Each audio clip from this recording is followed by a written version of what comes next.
Yeah, thank you for letting us come to the LJC. So there's a few people on the call who, as I said, will come and introduce themselves.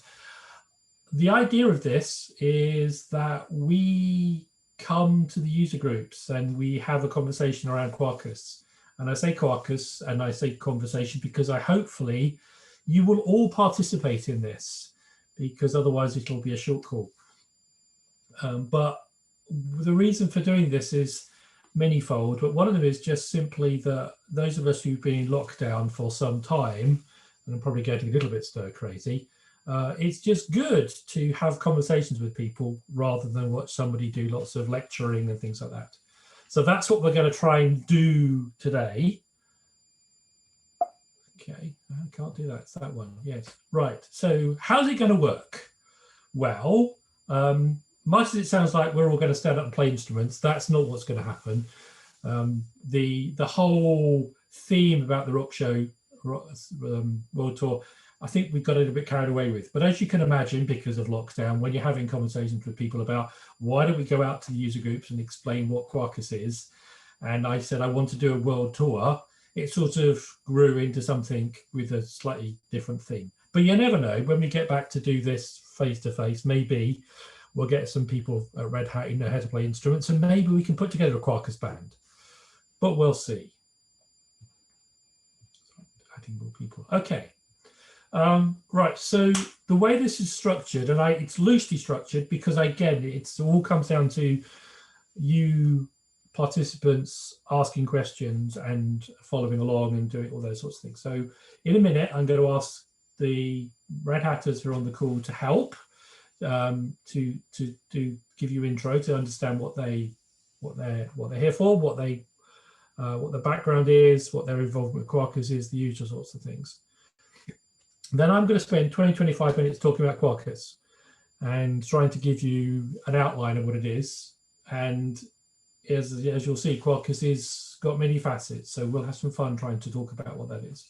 And then I'm going to step back, and the others are going to just give you some code demos and show you what happens. And I've tried to make this so that you can follow along. We can't do workshops in the sense that we can't really help you if you go wrong, because that's sort of, part of the course. It's hard to do that remotely. So we will be mostly doing a follow along. So we'll show you. Now there is a cheat sheet, really simple cheat sheet. So the bit.ly link at the bottom takes you to a Google Doc, which has got a few links in there for you for more information, but some really simple instructions about how to get started. So if you're interested in following along and you want to do it with us, then there's some basic instructions in there. You don't need much to get going. I think I have a slide in a second about that. So we'll talk about that in a sec. But then anyway, after we've done this code jam, which is going to be better the more questions you ask. We have people on the call who will answer your questions. There is a chat. Obviously, there's chat on here somewhere, though I don't know where it's gone. So what we would like you to do is, if you have questions, just stick it in the chat and hopefully other people can help answer the questions. And if you ask us a question that we know that the call can deal with, we'll do what we can to find you a follow-up answer. So we'll do that for 35, 40 minutes, play around with code, talk to you. So again, if you see something that you like, try and get our attention, and maybe we'll take the code somewhere else. That's what it's all about. And then we'll wrap up with whatever is left over in terms of questions, and that will be it. Right, so let's do the intros. This is where you get to hear people. So I believe these are all the people on the call. I'm definitely here, so I'm the first one.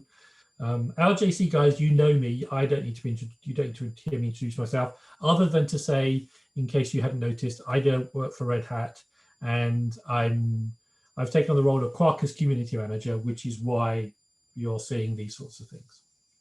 Okay, I've done enough. Who wants to go next? So we go in order of what's on the screen? Yes. Yeah, that works. Yeah. So hi, I'm Dimitris.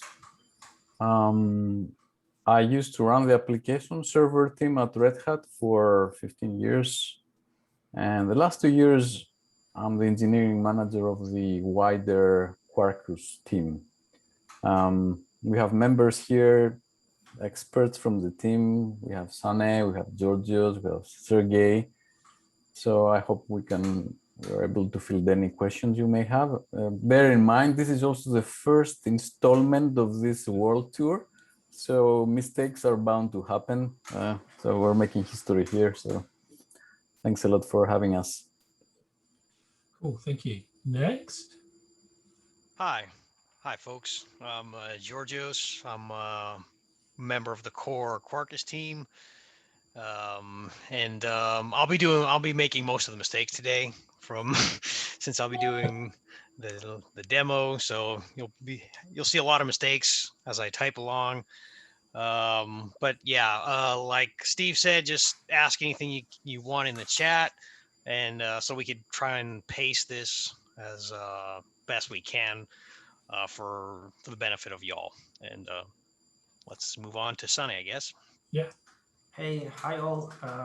So I'm from London as well. So we might have met sometimes. I come often to the in-person events of the LJC. I'm better known to, I'm leading the Hibernate team. I'm working at Red Hat since more than 10 years now. And yeah, I was one of the engineers on the Quarkus team from the very beginning. Yeah, I'm here. So you have all the answers then? Sorry? You have all the answers if you're one of the original team. Oh, well, no, it's such a large project now. I can see a small part only. Okay. Sergey.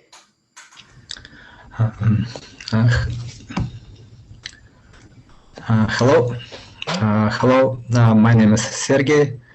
I'm focusing on Quarkus security alongside my colleagues, and I'm here to answer all the questions about security.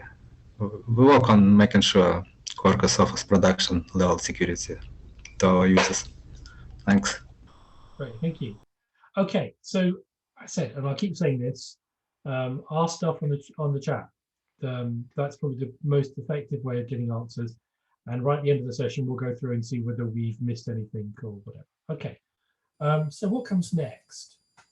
Oh yes, well, I think I've said this, and I'll keep saying this. We want you to participate, because otherwise you're going to watch a few people do a few demos and that would be it. And that would be just disappointing, given it's the first one of this fantastic tour. We are going to many, many user groups, and you have, the LJC has the fun of being the first one, which means it's never going to get better than this, or possibly it could only get better. We'll see, but that comes down to you. Okay. Right, so there's this link, and again, there's really straightforward stuff. There's nothing particularly complicated in that. It's just going to be, you can go have the look. What it really does is it says, go and clone this repo and run this maven command, which hopefully would pull down all the things that you need just to have Quarkus on your machine. If you're a Gradle user, then I'm sorry, you'll have to go find the instructions yourself, because I'm not a Gradle user. But that's it. But really, what you'll find with Quarkus is you don't need much. You need 8 or 11 plus. You need Maven, Gradle. You need Git, obviously. You need an editor and the code. And so you'll see it's really easy to get going. Okay. If you want more details, if things pique your interest and you go, that's really cool, we may not have time or the skill set to help you understand more, but please reach out to the jug leaders, which could be me and others. Just say, turn up on the Slack channels or whatever, and just say you want to know more, and we'll come back and do more detailed sessions with Quarkus. Right, okay, so now we're going to start the spiel, and I'm going to take you through. So this is the only point where you're not engaging. I'm just going to do the talking. Okay, well, excuse me while I just press some buttons. Okay. So I'm going to cover three things about Quarkus. Quarkus is a big thing, and people tend to have different views of it. I'm going to cover three things, and these are my views of the different aspects that you should care about. It may not be what you might think. Okay, so performance. So let's get that out of the way. Okay, you can see here, this is a snapshot from the website, so it's as up to date as the website is. But Quarkus has got some amazing legs in terms of giving you fantastic startup time, reducing memory usage, etc. You know, you can see some nice numbers there, and you can see some comparisons, right? And I'll call it out now, and I'll keep saying this. You can see that there are combinations such as Quarkus plus native or Quarkus plus JVM, because there are some people who assume that Quarkus is just a native compiler, right? And we're going to help you understand that it's definitely a lot more than that. But performance, of course, is the big thing for most of us. And there's no doubt that Quarkus has got a really good reputation in that space. It's absolutely awesome, I know.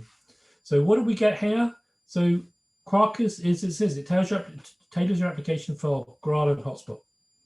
So they're the two big technology and undercovers, and you get what you'd expect: really great, fantastic startup times, low container memory, which is the RSS memory reference, because it's not just about how big a heap is, and then fantastic startup time, and the scaling and memory density in terms of running things on Kubernetes and stuff are really first class. There's no doubt about it. And I've said it here, and I've said it before, Graal is optional. You still get pretty good performance without using Graal because of what Quarkus is. So how is this possible? How do we get this fantastic performance? Well, it's really easy, isn't it? We just take out all the bad code, right? I mean, unnecessary code, right? And really, that's sort of what it's all about, right? If you look at how our performance needs have changed. So this is a chart from one of my many decks on cloud economics, but it's really something that we've all seen. You know this. If you've been around doing Java long enough before cloud, you would have seen benchmarks that look like this, where they had this pattern and throughput was allowed to take time to get to maximum, and we were willing to spend more memory to get there, these peaks. And that was okay.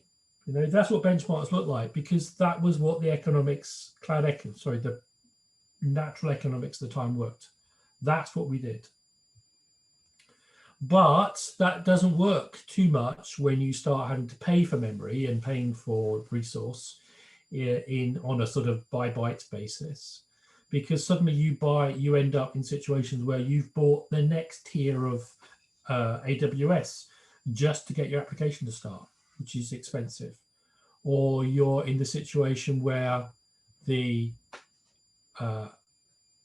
takes so long for your application to start to get to the point to be able to deal with the workload that you have to have another one instance running around just to deal with that lag. So you end up with these situations with taking a current standard profiled application and moving into cloud, and you hit these sort of barriers, and that's not good enough.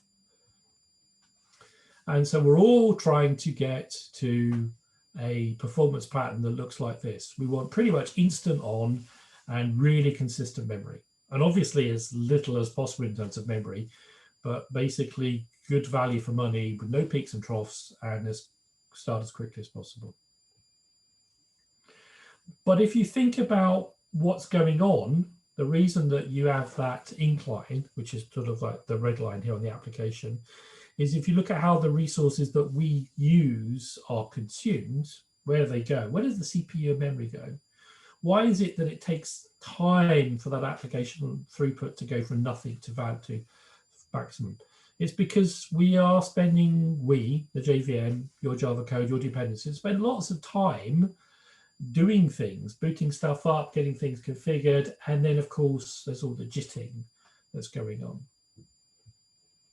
So you end up with a situation where the reason things take a long time is because you're getting ready to run this application forever, and you're spending a lot of time in jitting or in loading classes or whatever ahead of time, And we do that because that's the right trade-off, or that was the right trade-off to get you to the point where you could then run your application forever, right?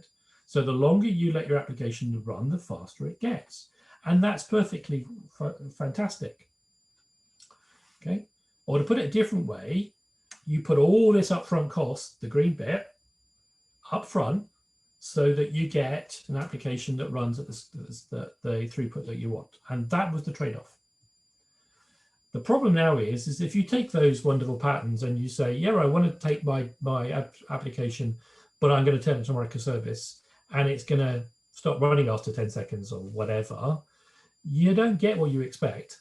You get a situation where the amount of throughput is much less than you expected because you killed it before you got the benefit out of all the things that your runtime was gearing up to give you. Right? And so that in those circumstances, and let's be honest, this is becoming the common circumstance, you have a application framework, runtime, whatever, that's spending more time doing its own thing and not giving you the value that you need. It's just a waste of effort. So one thing you can start thinking about from a Quarkus point of view is looking at the thought process of what can we do to make that a better story? What can we do to start to reduce or move out that cost? How do we move it out that thing so that that green box is less, so that we get better value for money and we can start up quicker, right? So what does Quarkus do? So Quarkus, the framework and extensions, and extensions are a key part of what we're talking about here, give you a bunch of really good pieces. So you take Quarkus, you add in your extensions, and together they're taking out those unnecessary, unneeded execution, right? The places where you've got code that's running that at the end of the day doesn't actually contribute something. You're using a framework, or you're using some piece of code that's using reflection or something, and you know what happens. You've got situations where code is going down, is doing lots of checks, and actually you know nothing's ever going to happen or things are going to change. All these sort of code paths that aren't needed, Quarkus can help take those out. Okay, and this boggles me, right? They've even looked at saying, well, actually, some of the code that you run during startup of your application could be moved to being part of your build process. I'll let you think about that one, because that's boggling. Right? But other things that Quarkus is doing, 3 and 4, is making code Kubernetes aware, taking your existing code and inserting the knowledge, the smarts to make things Kubernetes aware, right? Which may be transparent in terms of, it may be the fact that you're running containers, that may be the fact that you're running in quite constrained environments. There's a whole bunch of stuff going on with Kube that your application, your runtimes, your frameworks need to know about. You don't necessarily need to care, but if we could make your dependencies a bit more Kubernetes aware, a bit more Graal friendly, things would be better. And I mentioned Graal being Graal friendly because anybody who's actually used Graal directly will know that it's not particularly friendly yet. Right? So Graal, again, if you've not played with it, I thoroughly recommend that you have a look at it, because what Graal is laying out for us is one vision of what Java could look like. And what Graal is looking at is saying there's a whole bunch of edges that we have in Java that are get in the way of producing code that runs in containers, that runs in cloud, that runs on the performance profiles that we want. And what Graal has been experimenting with, and we will be interested to see how much of this, where this all goes, is looking at saying, well, what happens if we do it differently? What happens if we're more prescriptive, if we take away some of the dynamism, if we take away some of the non-deterministic things that happen, like what do you load from a class path and things like that. So Graal, great value to us, but your existing code might not work very well, and probably doesn't work very well with Graal unless you do stuff with it. And you can put a lot of effort into creating the necessary artifacts with Graal that you need to get your code to run efficiently, or a tool, to be honest. And Quarkus, well, Quarkus just makes that so much easier. So what else can I tell you about performance in Quarkus? So it takes a container first point of view. So the point is that if you look at performance and you look at what Java applications are going to look like in the future, you have to look at what's the most common activity that people are going to be doing. What are they going to be doing mostly? It's going to be container based. And so by taking the view of tuning your application and the application frameworks to be container first, to think about them running in container, right, is the right way to think about it, because that's the majority.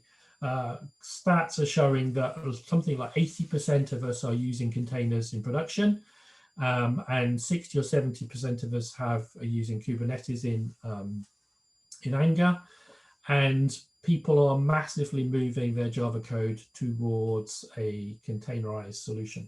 So it makes total sense to think of putting containers first. Okay, and it also means, and this is another good reason for doing this, is that actually all the benefits that we're talking about here, and I'll say this again, all the benefits that you get from using Java in a container, the Quarkus performance improvements, are going to benefit you whether you run it in a container or not, because there's nothing here that means, well, if you do it in this way with Quarkus in a container, it will disadvantage you somewhere else. That's definitely not the case. Okay. So I keep pausing because I'm letting people join in. Okay, so I want to also point out that we use the word Kubernetes native. I like to use the word Kubernetes kube-centric because I feel it's slightly better, but we're trying not to talk about cloud native. And the reason we're not trying to talk about cloud native is because cloud native is a bigger encompassing story. And cloud native has grown up with us. And there are parts of cloud native that you might put under cloud native that you can say, if you performance tune for that environment, it's not actually going to work in other places. But it's pretty clear that if you think about trying to tune and create your applications to run as a Kubernetes native application, the benefits you get are applicable everywhere.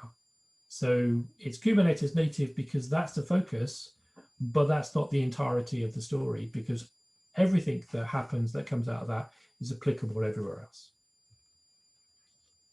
Okay, so I have two more to talk about. Capabilities. Okay. Well, when I started this job, one of the things I did was go off and read about Quarkus and see what other people said. And I've been playing around with Quarkus since it came out. I was at a conference and I think I saw Burr Sutter from Red Hat do an amazing job and made me very excited about it. And I tried it out and went, this is really cool. I like this. But I'm a JVM guy more than anything else. But having come to Red Hat and playing around with this, I thought, well, what do other people think? And what we hear a lot is that people have already made decisions about Quarkus, what Quarkus is, without really trying it out. And they come from different points of view. And you know what it's like? I mean, this is the old adage of, you know, people trying to figure out what an elephant is by touching each different ends of it. There are lots of people who think that Quarkus is just a native compiler. And that's not true. People think Quarkus is just for Kubernetes, and that's not true. Or it's just for small apps, or it's just for new apps. There's a whole bunch of preconceptions, and it's just not true. So these are the words that we have on our website, which is quarkus.io. Or people in. And you know, there we go. I think I've said all these. Crafted from the best of breed Java libraries and standards. Ooh, wonder what that means. Supersonic subatomic Java, which I think is great. But that really does give you a sense of the idea of trying to make things faster with low resource consumption. But what about the rest of it? There is a great deal to Quarkus. Quarkus is, think of Quarkus as just a massive enabler. We talked about the performance benefits and the needs of what a Kubernetes native application should look like. But to make that happen, you've got to take all the frameworks that run on top of the JVM, and you've got to enable those to happen. And that's what Quarkus is doing. Quarkus is taking all the applications, sorry, all the frameworks, the small pieces of code that people use, the build tools, everything that makes sense. As you can see, there's at least 100 of those. And they're being enabled to work in this manner. That's what Quarkus is doing. Quarkus is taking the code that you already have, the dependency you already have, and making them enabled for this environment. And beyond that, and again, this is one of those things you go, did anybody pay attention to this? Quarkus, the Quarkus team did. If you're producing applications that run on the cloud, if you're doing stuff in a container, I'll tell you, I'm sure that you would have faced some amazingly complicated needs in terms of debugging your application. Just debugging it in a container running on Docker on your desktop can be hard enough. And so what the Quarkus team have also done is that they've said, not only are we going to help you make the best Java application for the cloud, we're also going to make sure that the experience that you have as a developer is better than you have now, substantially better, by looking at what it is that you need, how you need to behave, how you need your application to work in development mode. And as you'll see, based on these nice little stick figures, there's some really cool stuff. Right. So I think I've just said this. Yeah, so basically, if we're going to be sitting there changing the code, adding extensions, adding annotations to runtime, to dependencies to get your code to work in this cloud environment, well, why don't we just put the stuff in to make it a better development tooling, right? And I've got some words at the bottom there. You can see, you know, it's not just hot code replace, though that's pretty awesome itself, but it's also thinking about, well, if we're doing this stuff, how do we make it just easier for you? Reduce the boilerplate, think better about the defaults, and just make everything focused on giving you the experience that you need when you're creating a modern Java application that's cloud-based. Okay, so I'd like to switch this one around. What is Quarkus? Well, what is it not? So it's not a native compiler. It's not just a native compiler. You can use Graal, right? You don't have to. You get lots of performance benefits already just by using Quarkus. But if it makes sense, it's going to be a lot easier to do it because Quarkus extensions are making that just so much easier for you. Quarkus is not just for new apps. You can take your existing Java application, or at least you can take a lot of the code, and you can create, you can use that with Quarkus and get performance benefits. You can create new things, right? I love the fact that Quarkus has CLI enablement. If you want to create a desktop application, you want to create just a CLI tool in Java, one of the problems has always been how long it takes to start up. Well, if Quarkus is like that, then you really could start thinking about writing tools in Java or writing desktop applications again. Okay. Quarkus, as it says, scales. Please don't think that Quarkus, because people say, oh, it's just for native compilation or it's just for new apps. That's not true. Quarkus is there for the whole range. And when we talk about Quarkus, people say, quite often people will say, oh, well, it's like Spring, but it's not as good. Quarkus lets you take all the code and all your dependencies, all your skills, and bring in this environment.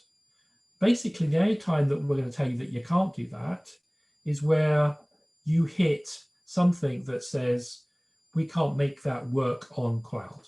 So we may require you to do things differently, but only because it's the only way to make things work. So some long words, but what is Quarkus? I love this. So these are my words, but a comprehensive, inclusive, community-driven, open source, practical reimagining of Java for the cloud, right? It's not a native compiler for Java. It's much bigger than that. It's got a much richer set of capabilities. Take the code that you've got, take all the dependencies that you've got, and try and turn them into a cloud application. Look at the challenges you have. Quarkus is there looking at those things for you and saying, here's what you can do. So take the frameworks that you have as your basis, right? And because we've got the developer experience too, right? It means that not only can you take your existing code and existing skills and mostly move those into the cloud, we'll help you do it in an even more fun way than you're at the moment, right? And bonus, all of this stuff is applicable whether or not the application that you're actually starting to create is even intended for the cloud. So if you're modernizing something, have a look at Quarkus.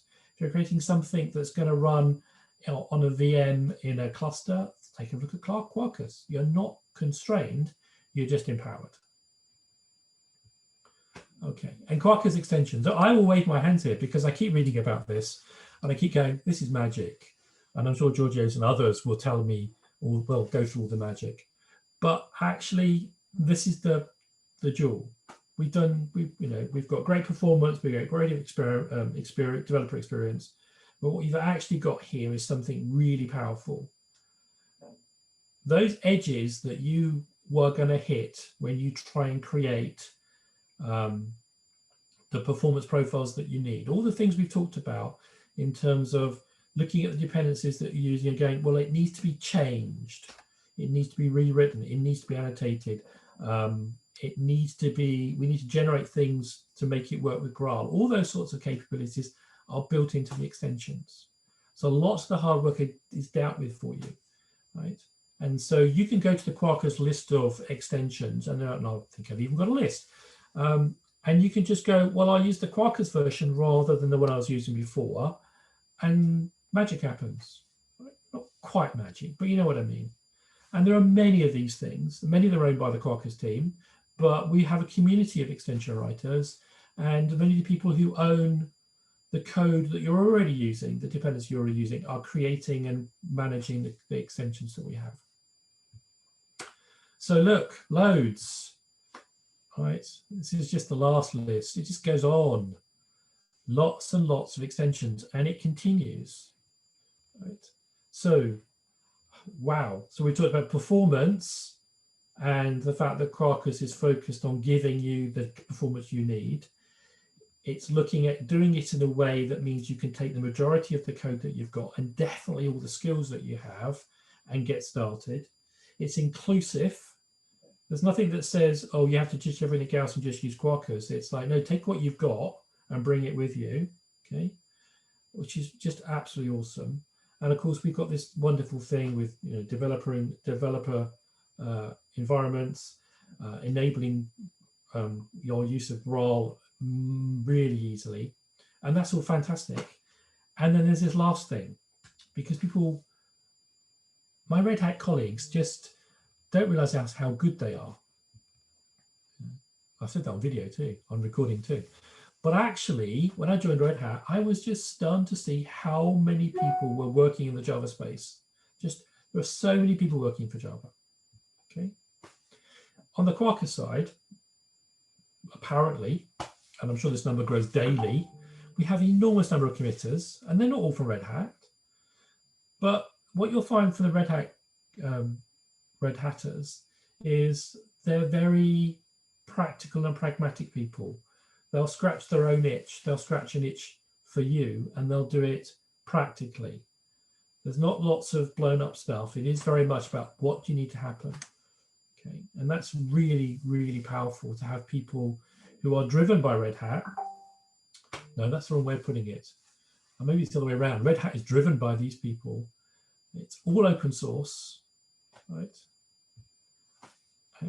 And I just, again, the Red Hat way that Red Hat thinks about this is the way that the Red Hat's business model means that we're open source first. Everything is about solving your itch and about giving you the best solution. And it's not just about the Quarkus thing. This is the other thing that people don't realize is Red Hat is involved, Red Hatters are involved in so many bits of open source. Every single piece, probably, of this open source stack that you're working on, you're using, there's a Red Hatter guy involved in it as a contributor or a committer or as a leader everywhere, right? And these guys talk to each other and they do come up with practical solutions. So you can look at Quarkus as being in some ways the pinnacle of a lot of that. It's the ethos of all this is How do we scratch your itch? How do we give you the solution that you need in this totally open source, totally inclusive manner? Yeah, let's keep going. Running out of time. So Quarkus isn't just another framework. It is a practical vision of what Java could look like, right? And I say Java, I mean the bigger Java picture, right? Let's take all the things that we have and enable them to run in the cloud. Let's give you the ability to create those new masterpieces. Okay, I've stopped now. Okay, so that was the spiel. So I don't know how many of you have actually been following along and doing the Bitly piece, but I would like to hand over to somebody, because what I would really like to do is show you as we go along, just 3 basic things. And as I said, just ask questions and we'll go with this, get where this takes us. But for me, there were 3 pieces of this that I thought was really fantastic. So we're going to talk about those. We're going to talk about code generation at some point. We're going to show off dev mode, and then we're going to show off remote dev mode, which I'm looking forward to. I don't know, have we had any questions on so far? Where's the chat? They're mostly answered, so you. Oh, excellent. No, I'm just waffling. Okay. So can I hand this over to somebody? So I stop sharing? I need to enable you, don't I? Yeah, I could take it. Okay, let's see. Let's hope screen sharing works. I don't think I've tried it with Zoom before. Oh, host disabled. Right. Hold on.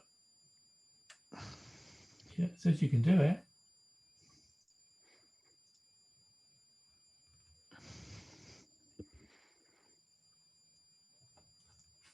Yeah, it says that the host has disabled participant screen sharing. Oh, well, I can fix that. All participants can share. I've got a button. Okay. Can you do it now? Okay, let me see. Desktop 1, share. Okay. You remember from Insights, you need to have big font. Oh, well done. Yeah. Yeah, I learned the lesson. So is it visible? Yes, it's very visible. Excellent. Yeah. Okay, so like Steve said, first of all, thanks a lot, Steve, for putting everything in context. I think it's really important that people get an understanding of what Quarkus is, what it isn't, before we actually show what it looks like in practice. And like Steve said, we'll go through 3 main topics: how you generate a Quarkus project. Then we'll show off what dev mode is, which is basically hot reload plus a lot of other cool stuff. And then we'll show off remote dev mode. I can't absolutely promise you that one. I'll do my best, but because I'll actually be deploying into a Kubernetes cluster that is somewhere in Europe, it might be lagging. The cluster might be slow. So I'll try my best. When I tried it earlier, it worked. So let's hope it keeps on working. Oh, yeah, you're risking the demo gods. Go for it. Yeah. Well, I wanted to show like I didn't want to show remote dev mode on my machine because that's like really remote. People won't really see the difference. But yeah, we'll get to that.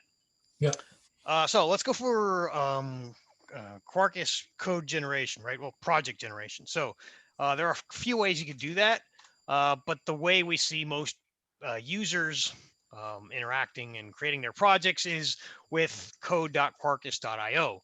That's our website where you can generate a multitude of Quarkus projects.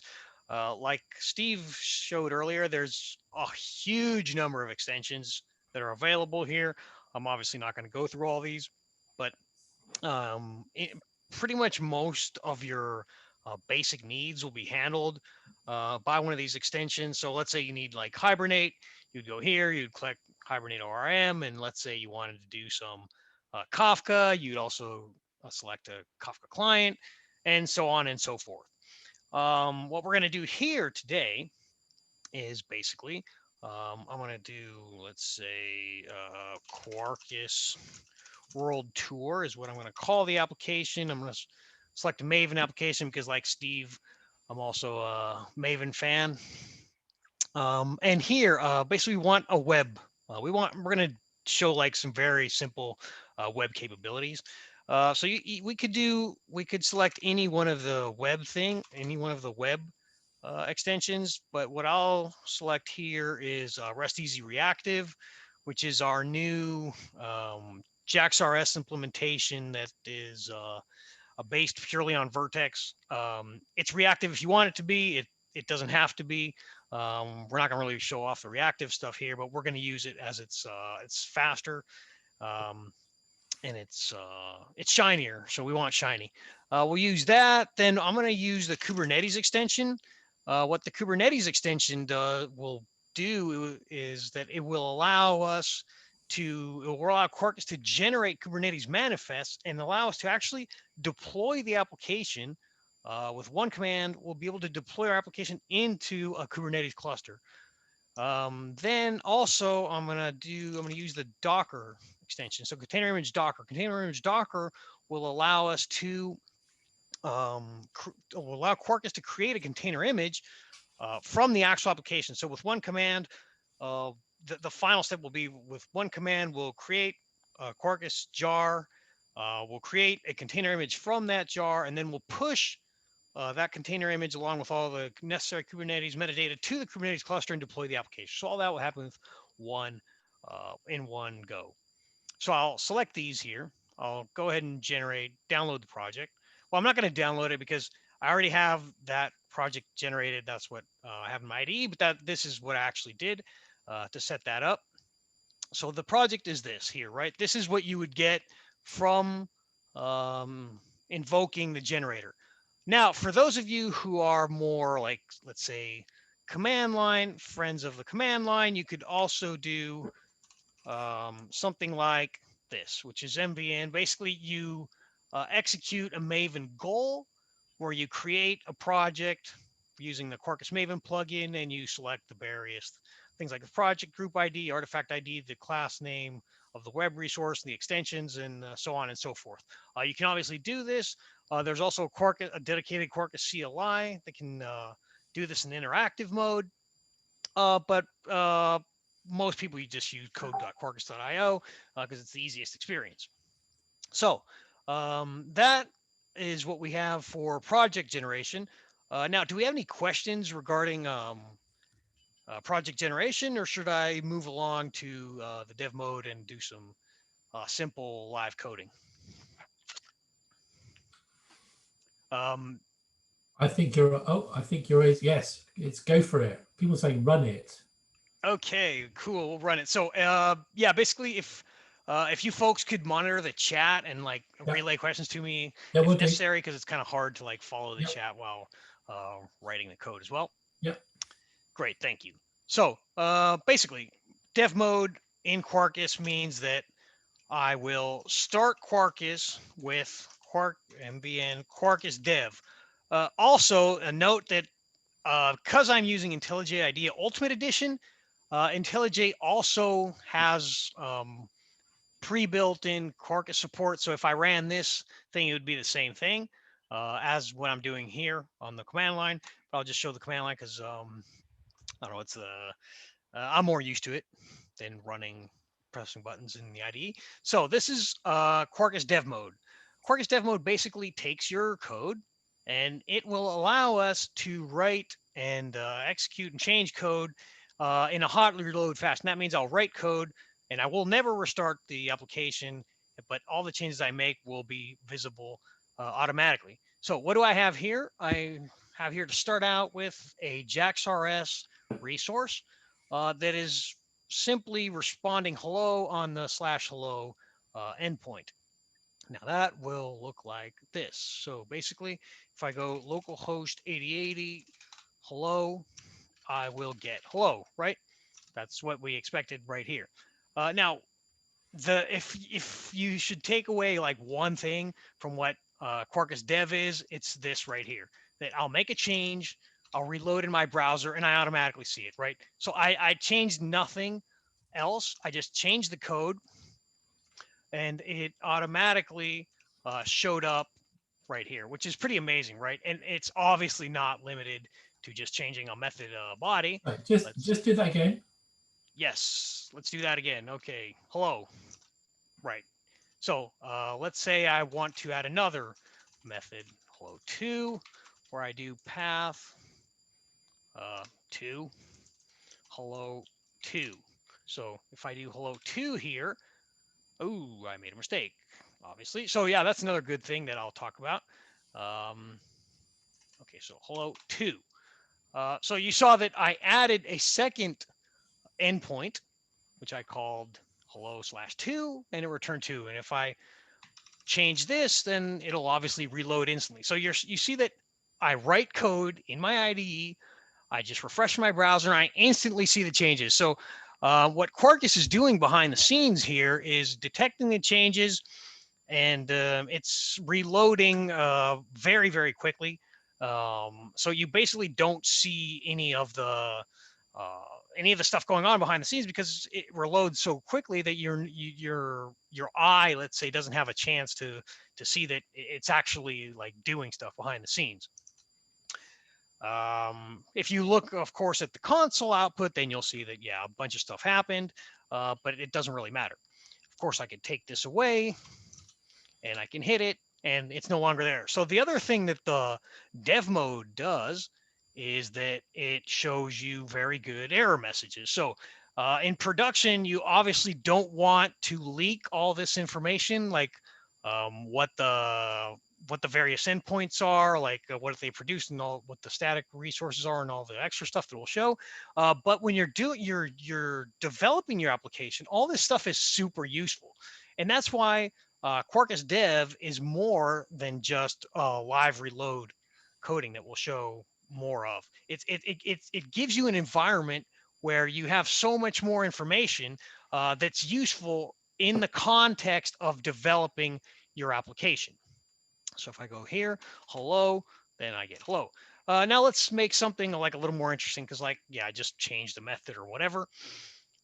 So let's introduce, let's say, some CDI code, because in all enterprise applications, you'll definitely see some CDI beans, which is our way of abstracting away logic, business logic, let's say. So I'll say string name, return hello name.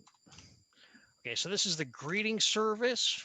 And what I want to do here is that I will make our JAX-RS resource use this greeting service.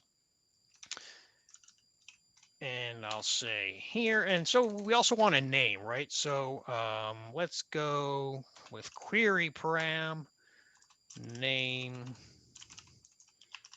string name.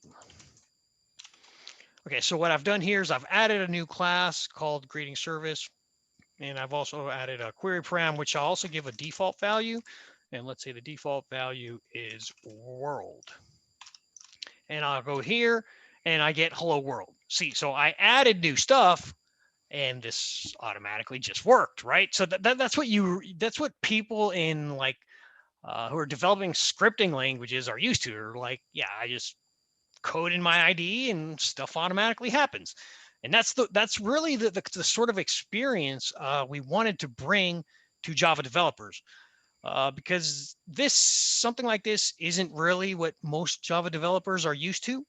And we wanted to make that like zero configuration to work out of the box and be part of the whole Quarkus development experience.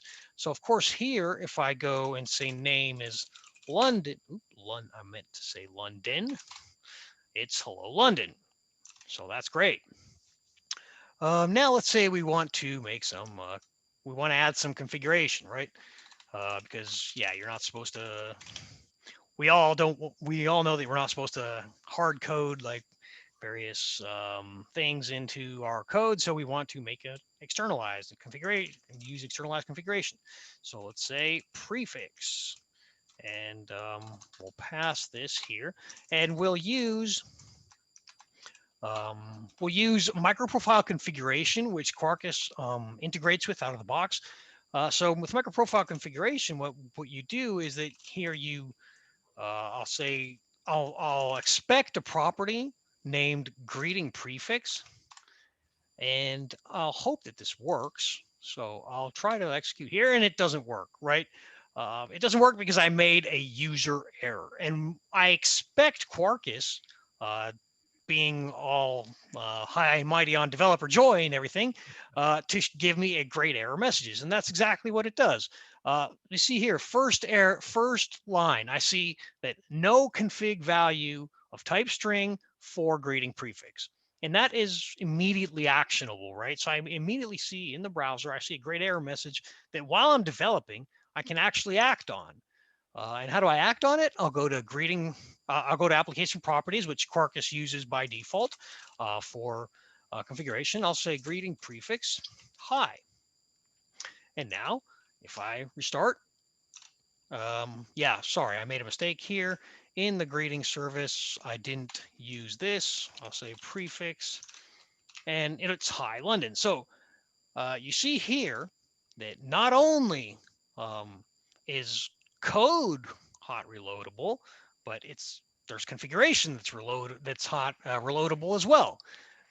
So it's just that it's what we said earlier, that the whole experience is the whole developer experience is like built into Quarkus from the ground up, right? So this is really, really important for Quarkus, that as a developer, when you're developing, you actually like have a great experience, and you save a lot of time when you're doing all this stuff.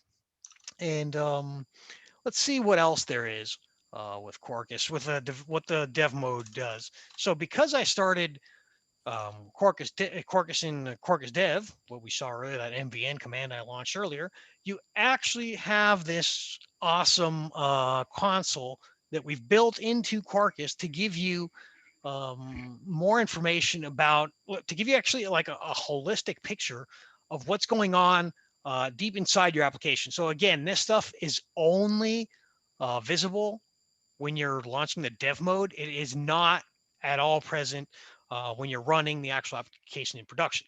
So for example, what can this show us? This can show us the CDI beans, for example, that exist. So you see there's a greeting service, which is what we wrote. There's a bunch of other internal Quarkus beans that you can see. And or we have a list of endpoints, like what you'll see here. Obviously, this isn't the best CSS, but you get the idea that this console gives you a complete picture of what's going on inside the Quarkus application. And I'm using the latest Quarkus 1.12.2 final, sorry. But this UI here is something that we just introduced in the latest version, and there are already very many updates to it that are coming in the next version, 1.13, which should be out. The first CR1 should be out in a few days.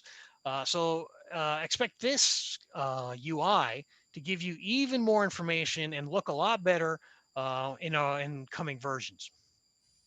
And also, basically, it shows you information based on the extensions you have in your POM XML, right? So, for example, because I have the Kubernetes extension, it has a link to the guide where I can see like all the various things I'm going to do with Kubernetes. Okay, so I think basically that was I think that's like the gist of what I had for dev mode. Do we have questions that we want answered before we try to move on to? No, I think people are just in awe of your demo skills.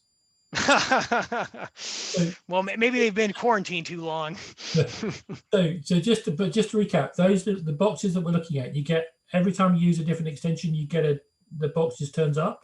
Yes, exactly. The more well, okay, let me put it this way: each extension has the opportunity to contribute stuff to this console. Now, not all extensions do, but a lot of extensions provide this information, and you can, like, if I added, let's say the Flyway extension, which is for migrating databases, then I would get an entry that would allow me to clear my database or run the migration scripts or stuff like that. So think of it like, yeah, each extension has the opportunity to contribute to this console and give the developer a fuller picture. So There's also, I think, yeah, this is the... So can you explain what the experimental tag means? Good point. Yes, very good point. Okay, so experimental means that this is a new extension that we've built recently, and it's experimental not because it's not production worthy. It is production worthy, but it's basically experimental because the API is likely to undergo changes in the future because it's new and we want more feedback from people, and we're not like absolutely settled on like what the proper API is for some of the things. We tag it as experimental so users can know that, yeah, there's potentially breaking changes to this in the future. Okay, cool. All right. So let's see what we can do about remote dev, right? Okay, so there are a few steps that we need to take before we can get to the remote dev nirvana. So basically, I'm going to stop the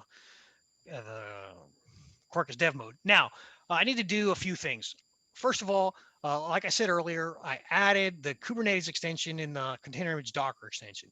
And I did that because I want to, first of all, create a Docker container locally.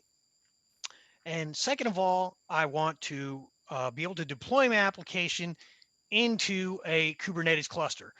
Now, the Kubernetes cluster I'm going to be using is Red Hat OpenShift cluster that Red Hat has provided for me. So OpenShift is like a distribution of Kubernetes. It's fully compatible with Kubernetes, but it has a lot of other stuff. And among those cool other things that OpenShift has is this awesome console. So that's pretty much why I picked it, because you get a great user interface out of the box. So what are we going to do here? First of all, we need to create a container, right? So we add the container image Docker, and then we need to add a couple more things. Basically, I need to tell it like what group the container image is going to be. So I'm going to create a container image that's going to be under my username, and it's going to be pushed to the Quay.io registry. So now if I do mvn package d Quarkus container image push .true, what it does is that after it creates the Quarkus jar, it will use this Docker file here that our code.quarkus.io application has generated for you. It takes this application, this Docker file, and builds a Docker container based on the jar. So let's just run that now. Sorry, I need to skip the test because I've changed stuff. Don't skip tests in the real world, but for demos, it's great. Okay, so what this does, if we look at the logs, basically it's pushing a container image to Quay.io, Geo, and Quarkus World Tour. Obviously, I've done this before, so some of the stuff is pre-pushed. Some of the layers have already been pushed. Now it's pushing the rest of them. And we'll let that finish, and then we'll take it to the next step. Okay, great. So basically, it creates this image. So if I do like Docker PS, Docker images, the first one I should see here, yeah, is the one I just created a few seconds ago. So that's awesome. I can see locally that it created a container image. Now, next step is I want to push to Kubernetes. So I have a Kubernetes extension, right? And what the Kubernetes extension does is that when I run the mvn package, it creates a Kubernetes YAML with a Kubernetes service and deployment that will allow me to push this application into the cluster. Now, I need a couple more settings before I can actually push into the cluster.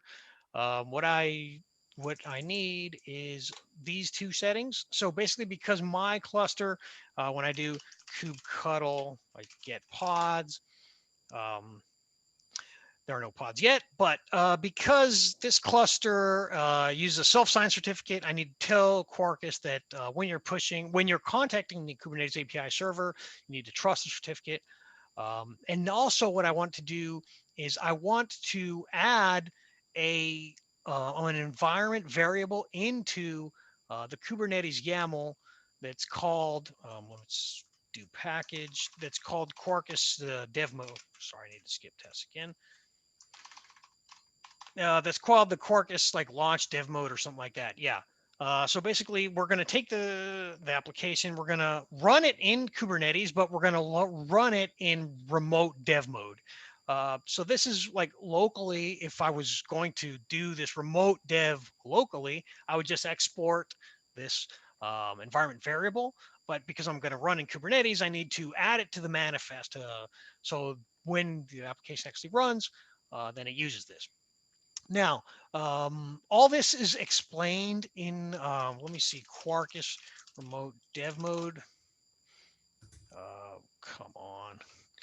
Okay, build with Maven, remote dev mode. So all this is explained here, like the remote dev mode is explained here. I'll paste it really quick in the chat. There we go. This is so what the steps I'm going to do now are explained in the dev mode. The extra steps I showed for Kubernetes are because I'm taking it like one step further and I'm deploying into Kubernetes for dev mode, for remote dev mode. So we need This is a few more. remote dev mode. Excuse me? It's remote dev mode. Kubernetes first, remote dev mode.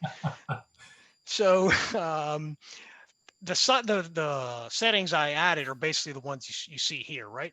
So basically I added the mutable type jar, which is a prerequisite when you're going to run remote dev mode. So when you're running remote dev mode, you're not running the actual production jar. You're running a slightly modified one, which allows it to restart and everything.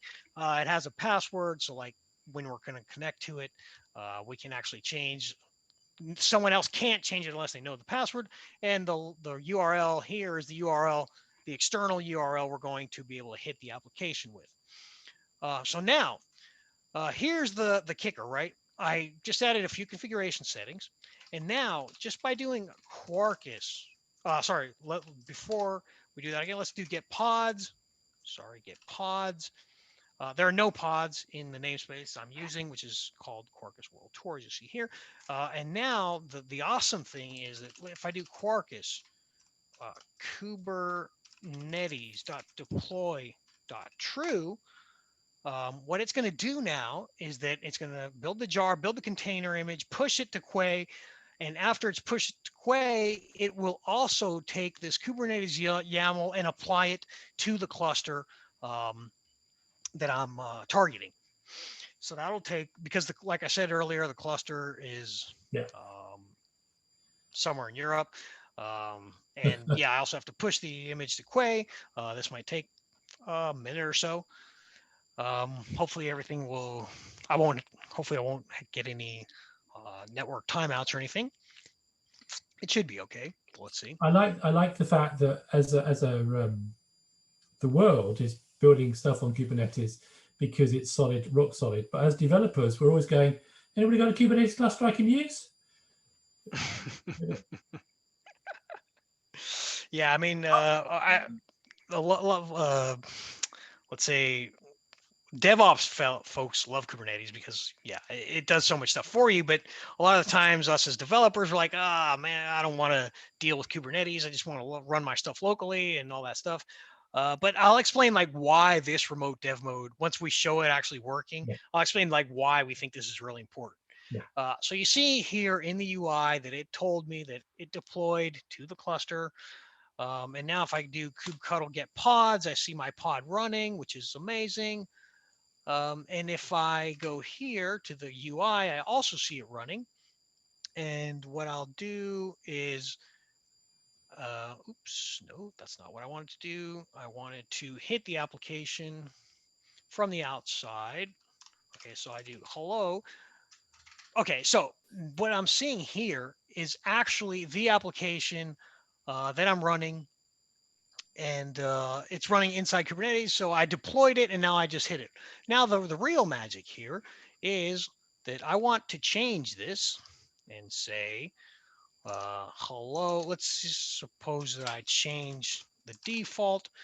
Oh, sorry, I made a mistake here. I'm not now. What I need to do basically to get remote dev mode to work on on the client side to make sure that changes are applied.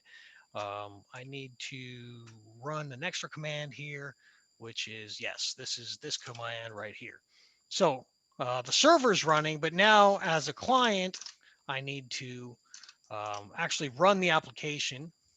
I need to actually target the application that is running from my local environment.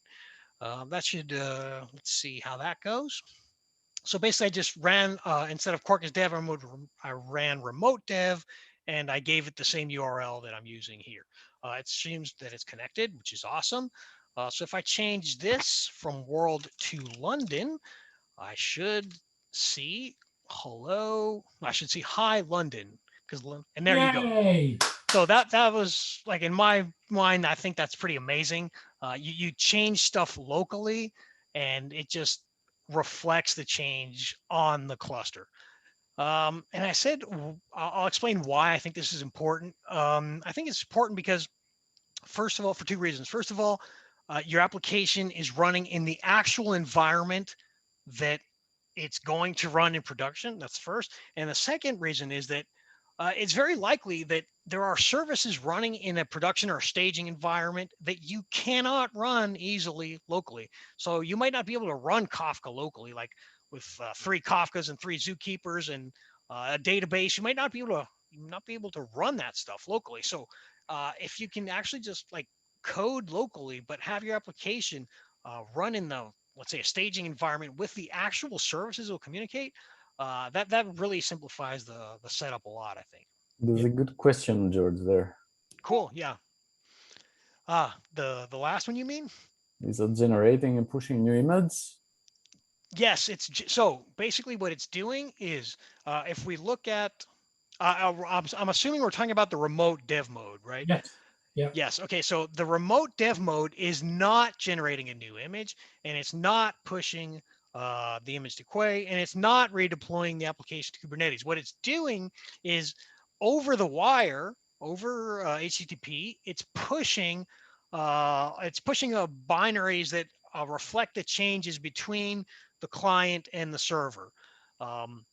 So you get a fast feedback, right? Because this is you're sending the smallest differences possible into the actual application, making changes really fast. So, but when you actually want to like create the final production thing, you'll just exit remote dev mode, right? And you'll do Membian package, and you might want to deploy it then to the real cluster, the production cluster, or you might want to just push the image to your container registry, or you might want to not do any of this and let like the DevOps folks do whatever they want to do to deploy into your actual environment. Okay. Well, actually, there's a lot of questions here, so I don't really know like where I'm Where do we get looking to? When that node recycles, are we losing those changes? The code changes, I assume. You mean like if I take the pod down and restart it? As far as I remember, there's a protocol there which which the client and the server do like agree on like what state they're in, and if it's necessary, the client will send like all the changes to the server, and then so everything you have on the client side will be reflected one way or another onto the remote dev server. Okay. Right. So, but the value here is that so you're running in dev mode remotely, so you're not in production mode, you're in dev mode, but you're getting this quick round tripping, and you're getting Quarkus's hot code load thing. So you're doing it. I'm just in awe of this because basically your other option is to keep trying to create extra debug information to figure out what your bug is. You know, yeah, if you want to play. Yeah, you don't want to do that. Yeah, if you want to just play it around and go, so I'm not quite sure the API works. I You can write Java code, as you did, almost like you could write scripting. Wow. Yeah. Yeah. Absolutely. And it's one-to-one, George, right? You can't have multiple clients connected to the same because it messes things up, right? The state and everything. Yeah, if I wanted to connect to some other, let's say I deployed somewhere else, then yeah, I would have to use a different URL here, and that would connect to the other like instance, let's say, of the running remote dev server, and sync all the changes. Yeah, but if you connect two IDEs kind of to the same one, that's not. Yeah, that probably won't work. That Yeah, won't work well. I mean, it might if people like make changes not in the same time, but yeah, I wouldn't recommend this as a solution for like pair programming or anything. I mean, to make changes and see the same thing. Yeah, so yeah, this is meant to do like what you would do locally. When you're local, you're making your own changes and you're seeing your own changes reflecting on your own machine. So this basically emulates that sort of experience, but you're not on your own machine. You're on like the actual environment. And only for dev, not production. Yes, that is super important, right? That is super important. We've heard that from users as well. All this remote dev stuff is, and all the console and the reloading, all that stuff is only for dev mode. In production, if you ran like the Java minus jar that Quarkus creates, that stuff does not exist by design. We do not want this stuff hot reloading in production. There are a lot of reasons. I can go through them if people are interested. No, I think the reasons are pretty obvious and hopefully to everybody. Yeah. Okay, so I'm quite conscious we've got about like 10 minutes or more left. So does anybody want to see anything else demoed, given the short time? Anything pique your interest that you want to try? You want to see us do something? Stress the demo gods? An easy one, like since we have George, like a Spring API controller. Yes. Okay. Yeah. Great. Yeah. Okay. So yeah, let's say I am here, and I'll go, instead of REST easy reactive, I'll go Spring Web. So if I go Spring Web, I'll take this away.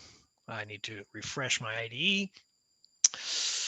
Because yeah, IntelliJ, I don't know, from the latest version, it doesn't pick up palm chases automatically. But anyway, so and I'll you're in remote mode still, right? No, the pod is running, but I turned off the remote mode. Oh, okay. So yeah, I'm just gonna do this. I'm gonna take everything down. I'm gonna go kubectl, delete -f target Kubernetes YAML. Okay, so I'm going to take the service and pod. That's so I'm just going to continue locally. Okay, so mvn Quarkus dev. Right. Okay, so it's downloading a bunch of stuff from the latest version. Okay, cool. Okay, so if we go here and we say greeting controller, and I'll go REST controller and request mapping. Let's say hello, public string. Let's say hello, get mapping. Yes, and request param. I'm pretty sure. Yes, name is a name, and default value is world. Excellent. String name, and I'll go private final greeting service. I'll change this to use Spring, and Spring, it's, let's say, service. Excellent. And here I'll say, oops, I'll use Spring's value, and it would be like this in Spring. Cool. Add a constructor. Great. Return greeting service, greet name, and let's hope that this works. Okay, 8080. Hello. Yes, it works. So, That's good. and of course, live reload with Spring works as well, like you would work with anything else. Yeah. And let's see another thing that we didn't show at all: MVN clean package -d native. So this is how in Quarkus. Ooh, you're really pushing it. I think. Yeah. Okay. So this is in Quarkus. We didn't show that, but how we would create a native image. So you actually don't have to do anything in most cases. You just take your Quarkus dependencies, Quarkus extensions like Steve described earlier. You'd slap on a -d native, which would activate the native profile. And what it's doing now is that after it created a jar, it will go ahead and invoke the GraalVM native image compiler. So this will take about a minute or so. On my machine anyway. There was a question in the meantime. I'm not sure I can answer. Can the demo server send events with Mutiny? Sure. Send events. Well, okay. So if the question is, does Mutiny work with remote dev? Then the answer is yes. If then I mean anything you code locally will be reflected on the remote server. Now, if the question is like, is Mutiny used under the hood to communicate these changes? The answer is no. I think the question is, could you demo server sent events with Mutiny? Yes, I can try. Is that longer than a 10-minute job? Okay. Well, actually, I now have 6 minutes. I'll try. It probably won't work, but I'll try. Show first the native one. Yeah, finish Yeah. the native. Yeah. Quarkus World Tour. So you had Spring working in native since a while already. Excuse me? You had Spring working in native since a while already. You know, just use it in Quarkus. Yeah, I mean, the minute we had. Okay, so that's a good point, Sonny. Actually, every extension we have in Quarkus is meant to work in native. So if it doesn't work in native, it's a bug. So once we introduced this Spring compatibility layer, it obviously worked in native because it uses all the awesome Quarkus like stuff and magic under the hood. So now you see that I took a Spring application, let's say Spring API. I ran it through the native image. It took 45 seconds. It started in 16 milliseconds, and it just works, right? So this has been working in Quarkus. Like these Spring APIs have been working in Quarkus for 18, 20 months now, something like that. Yeah. And it works because Quarkus does all this awesome magic under the hood, right? Yeah. So, okay. Yeah. That's the thing about this. This is the whole thing of Quarkus is it just does the thing that you want it to do. Yes, you know, exactly. It just does it. So there you go. Spring support since day one-ish. Absolutely. Yeah. Absolutely. Okay, so let's go back to let's see if in 5 minutes if I can do the Mutiny thing. I might be able to. Okay. Path, let's say SSC, public multi string dummies. Okay, so now this I don't exactly remember, but the good thing is that we have good documentation, reactive, SSE, writing REST services, SSE support, yes. So all I'll do here is this.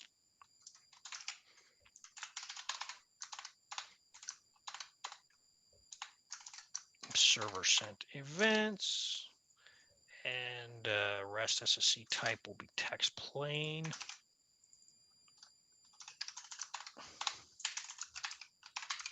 Text plain. Okay, so yeah, now I need Mutiny. Oops, I need Mutiny. Endless stream.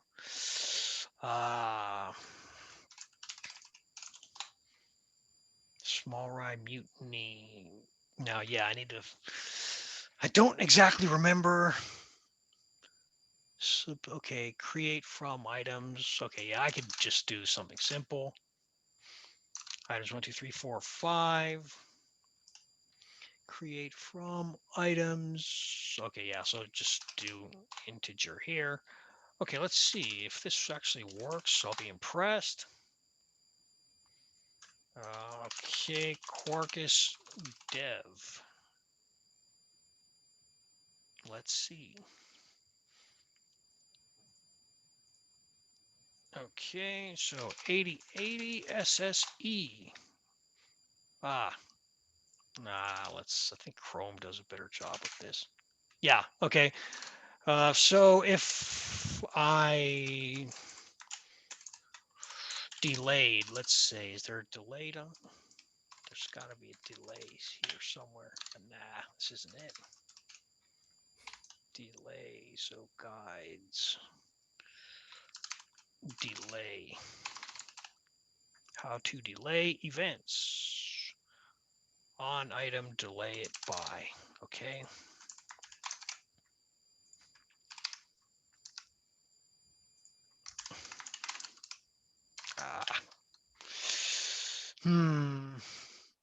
So yeah, what I wanted to do here is try to delay the events to make it actually visible.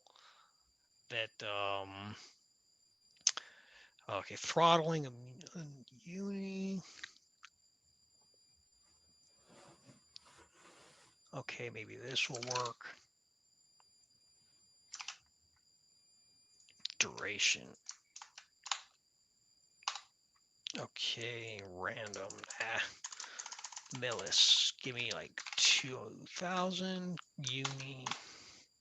Okay, so now hopefully it will delay each one by like 1 second. Yes. Okay, so yeah, this would be SSE, right? So if I applaud your demoing skills. That was awesome. Thank you. Thank you. Yeah, so if this was a real thing, yeah, we would like get events from Kafka here and then return them in an SSE fashion. So yeah, this was like the simplest thing I could come up with by copying and pasting really quickly. Cool. Okay, well, I know we're getting close to time. Can you stop sharing? I just want to put up one more slide. Absolutely. Thank you so much. That was just an amazing way to start the tour. I look forward to doing this on every single one that we do. Okay, right. Thank you. Back to my bit. That one. Share. Okay. All right. So I'm not sure that we have any more time for Q&A, but I think we've amazed our audience. Says he. Right. So let's just wrap this up. What can I say? Thank you to all the presenters and the helpers and the people and all you guys who've turned up to listen. That was just amazing. If you liked this, we'd love you to let people know. So there's a nice little Quarkus Rocks hashtag, which if you want to use, that'd be awesome. There are some links that you might want to go to. So the website, we have a Zulip chat place if you want to come and turn up. There's go to the community. We have some user spaces, dev spaces, the usual sort of stuff. There's a Twitter handle, of course. And there's a regular weekly Quarkus Insights podcast that you can hear about through there. The World Tour, if you think this is awesome and you want other user groups to contact us, then that's the email address, worldtour@quarkus.io, and we'll do what we can to get other people involved. And slightly tongue-in-cheek, we have a sound check place, but basically, if you want to do small stuff, if you want to just go somewhere and just kick the tires a little bit more, we're starting to put together a different landing page, which is that one that you're seeing. So that's it almost. The last thing is, obviously, I bribed you to get here with a promise of swag. The swag, there will be swag, right? We are working very hard to get you swag, and hopefully we can get you some t-shirts and maybe some stickers and some other pieces. It's not guaranteed on what exactly we're going to get or how many, because it's based entirely on the country because of lockdown. So some people we'll get some of the others. What we're going to do is we will send a quantity of probably t-shirts to the LJC leaders, and hopefully they can then distribute them however they see fit. And obviously, to those of you on the call, hopefully you'll get first pick. But we can't guarantee that there will be enough t-shirts for everybody, because it's just the way it works out. But there will be loads of swag. And we're not stopping here. Our next stop is Spain. We're going to be visiting them in 10 days, and there are more to come. So again, if you enjoyed this, please share that on Twitter or whether you're visible. Point people at the Quarkus website and the tour stuff, because I'm sure Georgios enjoyed his demo presentations, and everybody enjoyed helping you learn a bit more about Quarkus. And that's the plan. So that's it. If you have any more questions, then reach out to me on LinkedIn or Twitter, or turn up let's go back a bit, turn up on the community place. There will be a newsletter thing coming out at some point soon, so you can sign up to that, and we'll let you know what that is. But generally, please, if you've enjoyed your Quarkus experience, we'd like you to share it. And that is it. Thank you so much.